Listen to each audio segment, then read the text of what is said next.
Assalamualaikum warahmatullahi wabarakatuh. Saya Amira dari Prodi Fisioterapi. Di sini saya akan sedikit menjelaskan mengenai hukum Newton, muskuloskeletal lever, pengaplikasian tandu dalam dunia kesehatan, dan momentum olahraga. Pertama, ada hukum Newton 1. Jika resultan gaya pada suatu benda sama dengan 0, maka benda yang awalnya diam akan terus diam, sedangkan benda yang awalnya bergerak akan terus bergerak dengan kecepatan yang tetap. Nah, di sini saya akan memberikan contoh sebagaimana yang ada di foto tersebut. Saya sedang duduk diam tanpa adanya gaya yang mempengaruhi. Benda yang saya duduki juga memberi gaya yang sama besar dengan gaya berat saya, maka saya akan tetap diam dan stabil. Selanjutnya ada hukum Newton 2 yang berbunyi, percepatan dari suatu benda akan sebanding dengan resultan gaya yang bekerja pada benda tersebut, dan berbanding terbalik dengan massa benda. Di sini saya akan memberikan contoh saya mendorong Jesti. Jadi saat saya memberikan gaya kepada Jesti hanya diam dan tidak memberi gaya balik. Maka yang terjadi Jesti akan terdorong ke depan sejauh gaya yang saya berikan.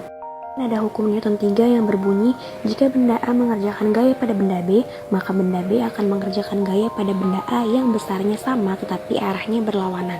Hampir sama dengan hukum Newton 2, tapi bedanya saat saya mendorong Jesti dengan gaya, Jesti memberikan saya gaya yang sama besar seperti yang saya berikan. Maka yang terjadi, Jesti akan tetap bertahan di posisinya walau saya sedang mendorongnya. Sekarang kita masuk ke muskuloskeletal lever level 1. Muskuloskeletal lever level 1 adalah gaya di mana titik tumpu atau fulcrum berada di tengah antara gaya otot dan gaya beban.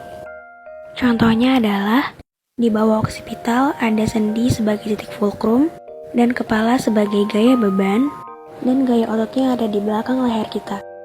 Muskuloskeletal lever level 2. Gaya beban berada di tengah-tengah di antara gaya otot dan titik fulcrum. Saya akan memberikan contoh saat Jesti jinjit.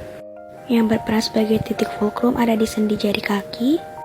Kemudian di betis ini ada gaya otot yang arahnya ke atas. Dan tubuh Jesti ini adalah gaya beban yang mengarah ke bawah. Muskuloskeletal lever level 3. Gaya otot berada di tengah-tengah di antara gaya beban dan titik fulcrum. Saya akan memberikan contoh saat mengangkat barbel. Barbel yang berada di tangan saya adalah gaya beban. Kemudian sendi yang ada pada siku saya adalah titik fulcrum. Dan gaya ototnya berada di tengah yaitu bicep. Selanjutnya ada tandu dalam dunia kesehatan.